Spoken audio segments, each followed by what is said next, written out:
Alrighty then, jumping into another crazy game of Age of Mythology, the Titans action, spawning in the bottom of the map in the red color, playing as Poseidon. His name is Bubs, but we know him as Matrieuss. On the other side of the map, in the blue color, playing as Isis. He's from the DoD clan. His name is Joe. Here we go. Got some Isis action on Tundra. Poseidon versus Isis. I love it. So we'll see what happens here. We've seen a little bit of this action in the past. I feel like Poseidon has a bit of a cliff to climb here. Joe does need to fix this Pharaoh positioning. It's going to tilt me. It's going to tilt me. This labor is going to be running around this Pharaoh for the entire 150 food of this caribou. And that's going to amount to something like 15-30 food lost over the course of this one caribou. And it's going to hurt me. It's going to hurt me, man. We do see the villagers bashing away at this gold mine at this point. That's got to feel good. Always getting those 3 villagers on gold very, very early so we can get the temples up, so that he can then produce very fast classical age, so he can get early second town centers. We are going to be seeing Joe scouting around. Does find Ship of the fingernails, which is a very, very important relic. And we do see that the brittle of the Pegasus has been found for Matrieuss. I really like this relic as aggressive gods who can do timing attacks, because especially gods that need to utilize cavalry, because they don't have a lot of line of sight. This Pegasus can help you scout parts of the map which you just don't know about normally. And just like you can set them on patrol if you have the hotkey, and you just patrol around the gold mine, so we can see this gold mine over here, and then check around the back of the base and feel good about it while having all these other army in the more important position. We do see a town center is here, which is not what you really want to see, considering you're seeing the gold mine over here. You kind of hope that the town center was here so that it's right on top of this gold mine, but unfortunately no second gold mine, close second gold mine for Joe. So Joe's chucking up another obelisk. He's going to be looking for that. Do see a house is up for Matrieuss, and Matrieuss is going to be pumping those villagers out. Try and find more of those hunts. He has moved villagers forward, which I like as well, not going for these side hunts at all. Grabbing this forward hunt, potentially going to be able to put some stables down, put some pressure on. I do hope that on this specific map, that Matrieuss doesn't go for a second town center. I'd love to see him go, especially if Joe goes second town center here. I'd love to see Matrieuss try semi-fast heroic or like a semi-fast heroic timing attack onto a second gold mine. Because there's no town centers on the map that really stop this. And I would love to see him use villagers, these forward villagers, maybe even just to make sure this town center doesn't get up. If that's what Joe's going for. If he goes to this town center, send your heroes, send your center up here with villagers and just force him off there. Just make sure he doesn't get this town center. This one's fine. If he gets this one, you're like, yeah, whatever, that's fine. So we'll see what happens here. No lure at the start of the map, maybe because he doesn't want the lure to be wasted on these. He's going to chuck it down later. There's so much hunt on this map. You can use it late, so it doesn't matter. But this is interesting. We do see not that fast. We do see Hermes coming through now. No upgrade just yet for Joe. He's got the second monument coming up as well. No temple. So it's that late advance he was doing in the other game, except this time no wood villagers. See, that was the big mistake he did last game. He put villagers onto wood too early, which did stuff up his advance time there. This villager over here, not sure what he's doing, but he's got 8 gold he's carrying here. He's going to be building up a wall. That's interesting there. We do see villagers on this forward food. Are going to be wanting to grab that town center so bad. And we'll see what Bubs does. Bubsy. Hermes is coming through. Temple is about up, and that's going to be an advance time. This is about the time where I thought that Joe would be advancing. We see a late lure right here. This lure sitting right here is going to pull in a bunch of villagers. A bunch of hunt. He's going to be able to just put villagers from his town center onto this. How many villagers has he got on wood? Oh no, he's got 8 villagers on wood. This is going to be a second town center. This is definitely going to be a second town center. We do see the scout moving in, trying to harass here. And then also going to be trying to pick off the Pharaoh, pushing Joe back, but Joe's advancing through Bast already, so he's going to be feeling fine about that one. No town center up just yet for Matrieuss, so I guess he just wants all of this wood income so he can chuck up the stables and get Hippolyta out straight away, and maybe take off villagers from wood now, put them over onto food from that lure that he cast. That's always an option. We do see that this villager has been thwarted in their attempts to build a wooden wall. But getting him into the sentry tower, going to be fine right there.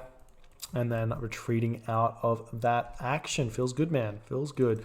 More houses coming up now for Joe. Getting up a pickaxe. Whew, that early pickaxe. It's disgusting, man. It's disgusting. We're seeing some wooden walls coming in for Joe. Can move forward onto this settlement if he feels like it. We're seeing those... It looks like Shapes of the Fingermail has come in. And there we go. Plus 24 food per minute. There you go. That's interesting. Got a Brittle of Pegasus over here. Still hasn't picked that one up. Would love to see him grab that one. But just clearing out all the obelisks right now. No second town center for Joe. Joe's going to be grabbing his armory up. Looks like... What's going on? Does look like the Sphinx is going to try and chase down the Centaur. But the Centaur's too fast. Got a Hippolyta over there already as well. And it does look like these villagers are going to be dumping those resources in. We see an armory coming up. And it does look like this is going to be a fairly late advance time for Joe. But he's going to be able to build out so many Scorpion Men because he got this super early monument to the soldiers. We do see a town center coming up for Matrieuss. Don't tell me he's building this town center as well. Looks like he's going for 3 town center boom on this map. Looks like he just didn't even take note. Didn't even take note of the map. Didn't even take note. It makes me sad, man. It makes me sad. If you ever have these maps where you found all the gold, play towards it. You don't have to always boom. But that's fine. He's the Poseidon player. He knows what he's doing. Just saying. Semi-fast heroic into Aphrodite, getting out a very quick Atlanta. And that could be the solution to this map for the Poseidon player. Let's see what happens. Seeing another stable coming through here for Matrieuss. Sphinx running around, doing his stuff. Armory, town center. It's all good. It's all good. Should see the Nephthys coming through fairly soon. I'm pretty interested. I don't see one town center ISIS play in Titans very much, so I'm interested to see what Joe can come up with with the old one town center fast heroic. Generally speaking, it's kind of like a pretty aggressive style. And it's probably going to spell a loss of a town center for Matrieuss. And if he can take that one down, he should be in a decent position. But Matrieuss, he's got walls coming up. He also has access to ceasefire. So if he sees the units moving forward, he can preemptively cast ceasefire. I don't feel like you should go for the ceasefire in between Ancestors Eclipse just because it's not guaranteed, and you don't want to have to deal with it. So still, what are you doing? Put the relic. You're just like literally just losing like a food every minute or second and a half. You're losing like a food every second and a half by not putting this relic in your town setup. Maybe not even that, like 1.2 seconds or something you're losing a food. We're seeing the Mythology Stronghold coming up right now for Joe. Scorpion Men here as well. Going to start potentially moving forward. Settlement, he's getting the Siege Workshop, Mythology Stronghold, Scorpion Men getting pumped. And he's going to be he has to try and pick off the heroes. That's the aim. He does get the special attack in there. Does manage to kill off the scout, which is not huge, but it's always a bit of a nuisance unit that you have to deal with as Egyptian. Moving forward here, can start picking off these other Hippocons, stray Hippocons, and it looks like Matrieuss just hasn't built any units just because he's spamming villagers. Got villagers over here, not building villagers from his hometown center. That's definitely a mistake right there.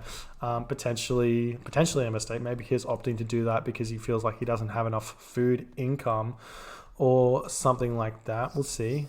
Going to be moving in right now, trying to take down the archery range. Going to be picking off a free Toxiter there, right? Toxiter, yeah. Picking that guy off.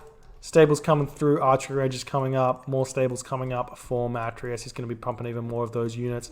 And now the siege towers come out. So you need to start you have to kind of play with this and play the lines of how long you can wait before you cast a Ceasefire, because Ancestors Eclipse is gonna hurt. Casting Ceasefire right now buys you a minute, but every second you wait on it before Ancestors Eclipse casts is extra time you buy. And these units, you don't want to be losing them. You don't want to be building units and then losing them straight away. Fortunately, Matrieuss has built this archery range at the front instead of at the back. You want to build like stables at the front, so when they build, they don't get picked off instantly. Unfortunately, not happening there. But does get some militia out, which are going to help with those siege towers when they come onto the town center. And also another stable coming down. There's of the Ceasefire. So I like this. Going to be rebuilding the stable again. Definitely needs to get out some potential archery ranges or military academies. Actually, would probably be better here, just so you can have extra units to extra food units to dump into those siege towers. Maybe even building some more military buildings around this town center. But as this eclipse is going to come in, Joe is still sitting on one town center, and the economy from Matrieuss is huge. So we'll see what happens. Ooh, nice surround onto the Scorpion Man. Is this going to be enough? Does look like... Nah, the Scorpion Man's going to get out of there. That's unfortunate there. I feel like if you just click on it and you just like, you'll surround it. Potentially maybe a box command might work, but I haven't actually tried that, so I don't know. I do not know. Matrieuss also looks like he's run out of food at this point in the game, so he's not actually able to produce anything. I'm interested in what his population is right now. Whoops. What is it? Population of 125 of 135, probably with Joe sitting at 115 of 115. So Matrieuss' army is huge right now. So he's actually going to be able to put up a fight here against the Ancestors Eclipse. But so many myth units and no Atlanta. So you're not going to be able to pick off these myth units very well, especially because the Hippolyta can get picked off so easily by the chariot archers. You want to try and keep the Hippolyta in the back of the army so that he can't get spammed, can't get pushed down. We see Ancestors Eclipse getting put onto the back of the army right there. We see the siege towers jumping into this town center. Villagers pulled off that gold mine, jumping straight onto these siege towers, and all of this is going to be very, very painful. The Hippocon are going to try and retreat away from these minions here, which is going to be fine, but definitely need to get in here, try and pick off these siege towers as best you can. Everything else, it doesn't really matter. Hippolyta needs to pick off the Scorpion Men if she can. Still no Theseus has been picked off, and it does look like the siege towers are onto the town center yet again, and this is huge for Joe. This is such a strong attack right now coming in for Joe. Picking off this town center is going to be very, very big, and Joe could even just send some villagers forward because his economy is actually not half bad at this point. It's not on the level of Matrieuss because he's been booming for so long, but lots of villagers were picked off right there, and that's Matrieuss deciding to tap out. GG, well played there by Joe. I don't think that Matrieuss, I don't think he played this one right as well at all. 3 town center boom against on this map with 2 gold mines. One, where's the other gold mine here? 2 gold mines. You check this out. He's had 2,000 or 1,500 gold here. Take that away from here, 500. That's 1,000 gold he wouldn't have had if you were being aggressive on the map. You would be heroic age right now with full population, and you would be able to cast a curse onto his army to pick off all these chariot archers. Not all of them, but a bunch of those chariot archers would fall. And you'd have Atlanta out in order to deal with the Scorpion Man Sphinx. So I feel like you'd be in a better position. Not saying you'd win or lose, just saying I feel like it's probably better than the 3 town centers. But the Scorpion Men are indeed scary. Anyways, super well played there by Joe. Definitely reacted to what Matrieuss was doing correctly and made that win. So let's see if we'll jump into another game right